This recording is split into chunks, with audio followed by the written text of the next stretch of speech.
At this time, I'm going to yield to Mr. Rooney, who chairs our NSA Cyber Committee, for questions. Thank you, Mr. Chairman. I'd like to direct my questions first and foremost to Admiral Rogers to convey my thanks to the many men and women for their dedication at the NSA for keeping our country safe, as well as I want to talk about the recent media stories that may have led to confusion in the public about what the NSA is and is not legally collecting and the safeguards the NSA has put into place to protect personal data. So I'd like to clarify, as the chairman of the subcommittee on the NSA, I recently got to meet your deputy admiral last week out at the NSA, and we visited and spoke some of these things. And what we can talk about here today publicly, if you could go into, if you can't, you can't. But I think that it's important for the people in the room and listening outside understand. Is it true that the NSA would need a court order based on probable cause to conduct electronic surveillance on a U.S. person inside the United States? Yes, sir.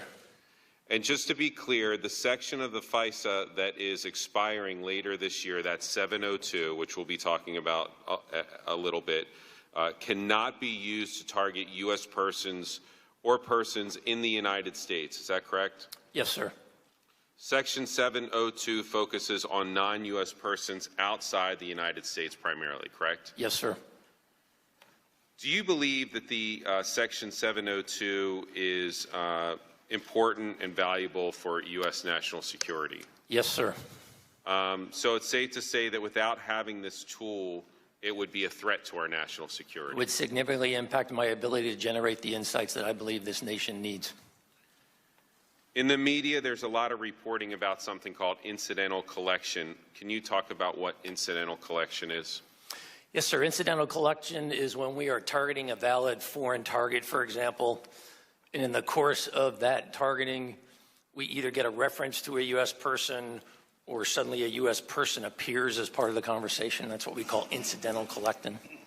And what do you do when something like that happens? If there's a U.S. person part of an incidental collection, what kind of safeguards are put in place to make sure that? So it depends specifically on the legal authority that we're using to execute the collection in the first place, but in broad terms, realizing again, it varies a little bit by the specific authority that we're using to conduct the collection. We step back and we ask ourselves first, are we dealing with a U.S. person here? Is there something that we didn't expect to encounter that we've now encountered? We'll ask ourselves what leads us to believe that it is a person. If we come to the conclusion that it is a U.S. person, then we ask ourselves, are we listening to criminal activity? Are we seeing something of imminent threat or danger, for example? Or are we just receiving something that has nothing to do with any of our valid collection authority? Based on that, we'll then take a series of actions. In some case, we will just purge the collect. Make no reporting on it, not retain the data. It's incidental collection. It has no intelligence value, and it wasn't the purpose of what we were doing. In some cases, then, if we believe that there is intelligence value, for example, whether it's a reference to a U.S. person, as an example in a scenario, in our reporting, then we will mask the identity of the individual. We'll use a phrase like U.S. person 1 or U.S. person 2. And I would remind everyone that for our purposes, U.S. person is defined very broadly. That is not just a U.S. citizen. That is a U.S. corporation. That is a ship or aircraft that is registered in the United States. That is an internet protocol address, for example.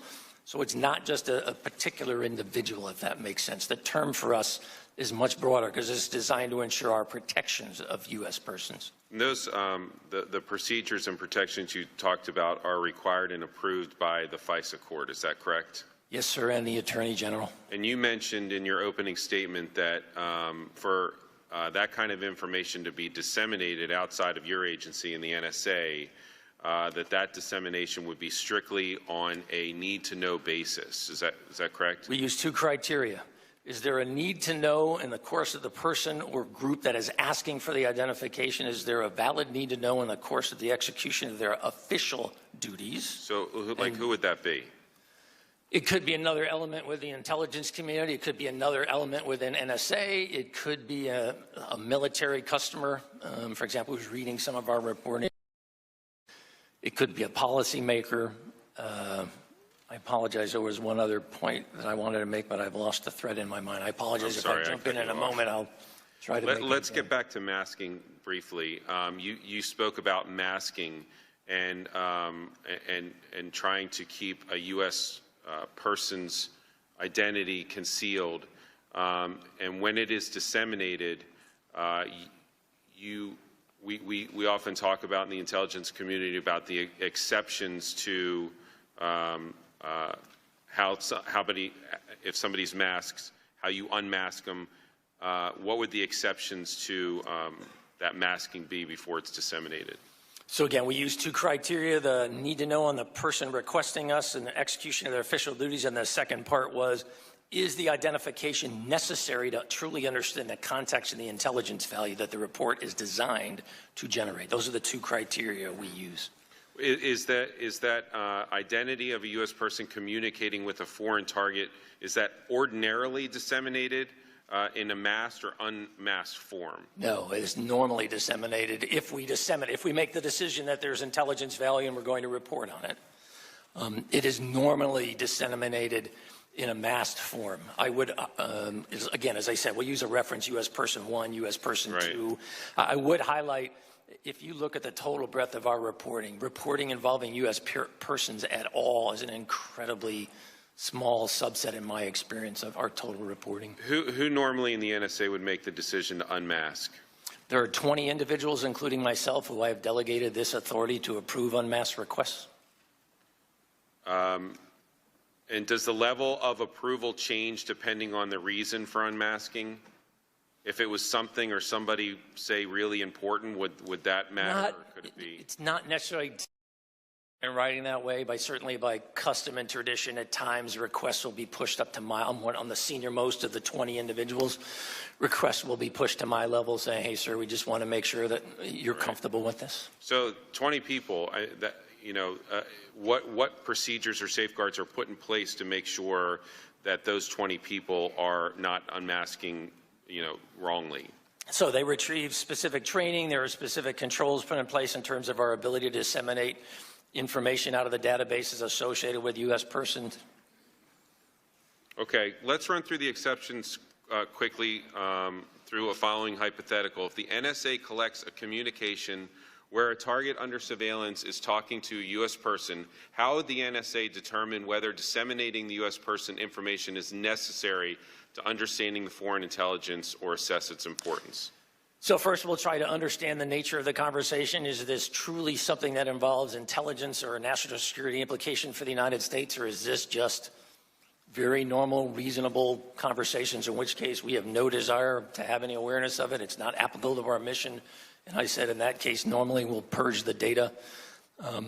We'll ask ourselves, is there criminal activity involved? Is there potential threat or harm to U.S. individuals being discussed in the conversation, for example? If there was criminal activity involved, what would you do then? If we decide if it's criminal activity, we'll disseminate the information. If the FBI or other criminal activities are on the reporting stream, in some cases, I also will generate a signed letter under my signature in specific cases to Department of Justice, highlighting that what we think we have is potential criminal activity, but because we are not a law enforcement or justice organization, we're not at a place to make that determination. Okay, based on that, again, hypothetically, if the NSA obtained the communication of Flynn while he was communicating with a surveillance target legally, would you please explain how General Flynn's identity could be unmasked based on the exceptions that we discussed? Sir, I'm not going to discuss even hypotheticals about individuals. I'm sorry. If I could make reference to a Washington Post article that I have here from February 9th, which states, let me say what it is and I'll ask if you've read it or if you've seen it, which states national security under Michael Flynn privately discussed U.S. sanctions against Russia with the country's ambassador to the United States during the month before President Trump took office, contrary to public assertions by Trump officials. Current and former U.S. officials said. The article goes on to say that 9 current or former officials who were in senior positions at multiple agencies at the time of the call spoke under the condition of anonymity to discuss intelligence matters. Did you read this article? I apologize, sir. It's not an article that references 9 particular individuals. It doesn't necessarily ring a bell. I've certainly seen plenty of media reporting to that, but again, I'm not going to comment on specifics. Just basically, under the breadth of that article, when we hear that 9 former current officials had spoken to the press under the condition of anonymity, and we heard Director Comey and the chairman speak of this as a potential crime, a serious crime under the Espionage Act. Assuming if this article is accurate, who would be in a position to request the unmasking of General Flynn's identity? Would that be you? I would have the authority to do that. Who else would? Other individuals. Would that include Director Comey? I'm talking about in the NSA alone, within the National Security Agency, and we're talking about NSA reporting. But would people like Director Comey also be able to request that? Yes. And the Attorney General and Director Clapper, are those type of people also on this list? Again, I'm not going to talk. In general, yes, they would be generally able to come speaking, and ask. not with regard. Be able to come and ask. Not going to talk about the specifics of an individual or hypothetical scenarios. Well, here's what I'm trying to get at. If what we're talking about is a serious crime, as has been alleged, in your opinion, would leaking of a U.S. person who has been unmasked and disseminated by intelligence community officials, would that leaking to the press hurt or help our ability to conduct national security matters?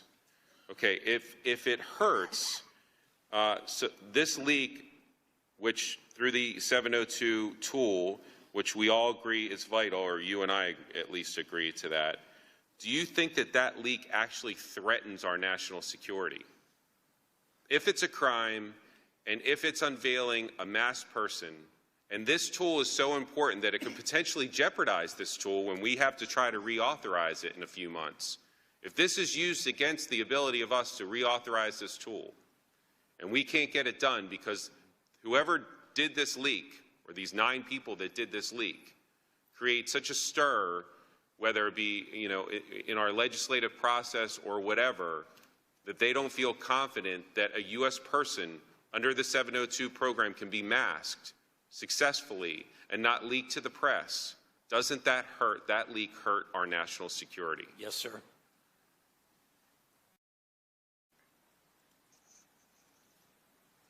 Can you think of any reason why somebody would want to leak the identity of a masked person? No, sir. I mean, I have raised this directly with my own workforce over the course of the last few months to remind everyone part of the ethics of our profession, not just the legal requirement, but the ethics of our profession as intelligence professionals, is we do not engage in this activity. And I've also reminded the men and women of the National Security Agency, if I become aware of any such conduct, there is no place for you on this team. It's unacceptable to citizens of the nation. Well, I think that, as we move forward, obviously, I think that what you're speaking of is this sacred trust that the intelligence community has with the American people and with the people that are representing them here on this dais. And I think that it's vital that for those who break that sacred trust, if they are not held accountable, whether it by the NSA internally or by the FBI through conviction or investigation / prosecution and / conviction through the Attorney General's office of that crime, it is very difficult for us to be able to keep that sacred trust, to know that what we're doing is valid and what we're doing has no nefarious motivations, and to us to be able to keep America safe without violating the constitutional protections that we all enjoy. Mr. Chairman, I'm not sure how much more time I have left. I just wanted to Congressman, can I make one comment if I could? I apologize. It comes to my mind based on your question. I just want to remind everyone that in general, FISA collection on targets in the United States has nothing to do with 702. I just want to make sure we're not confusing the two things here. 702 is collection overseas against non-U.S. persons. Right, and what we're talking about here is incidentally, if a U.S. person is talking to a foreign person that we're listening to, whether or not that person is unmasked. I just want to make sure we understand the context, that's all. And whether or not somebody in the intelligence community that we put the trust in is going to leak that information to the press for whatever reason. And I'm not even going to get into the gratuitous, what that reason may be. But it's really going to hurt the people on this committee and you all in the intelligence community when we try to retain this tool this year and trying to convince some of our colleagues that this is really important for national security. When somebody in the intelligence community says, you know what, the hell with it. I'm going to release this person's name because I'm going to get something out of it. We're all going to be hurt by that if we can't reauthorize this tool. Do you agree with that? Yes, sir. Mr. Chairman, do I have enough time to talk about the letter that the committee sent? The committee sent to you on March 15th a letter to Admiral Rogers and to Director Comey. Have you had a chance to look at this letter? I think that you've actually... Yes, sir. I, in fact, have given you a reply on the 17th. Just real quickly, because I don't want to take up any more time, can you give us a sense of how many unmasked U.S. persons' identities were disseminated by the NSA from June 2016 to June 2017? No, sir. As I have indicated, we're in the process of compiling that information. I will provide it to the committee, but until that work is done, I am not going to comment. Can you tell us whether any of those disseminations broadly were involved U.S. people relating to presidential candidates Donald J. Trump or Hillary Clinton and their associates in 2016? I won't answer until I complete the research, sir. Assuming that the NSA disseminated unmasked U.S. persons' information relating to the Trump or Clinton campaigns, would that have been a reason for such unmasking? I apologize. I don't truly understand the question. Let me just move on to the next one. All right. Along those lines, if the NSA had wanted to disseminate unmasked U.S. persons' information related to either the presidential campaign, who in the NSA would have approved such disseminations? Again, it would have been one of the 20, and I provided that in my initial response to the committee. I've outlined the procedures. I've outlined the specific 20 individuals. Thank you, Admiral. I appreciate your answers. I look forward to working with you on the subcommittee moving forward. And, Mr. Chairman, I yield back. Gentleman yields.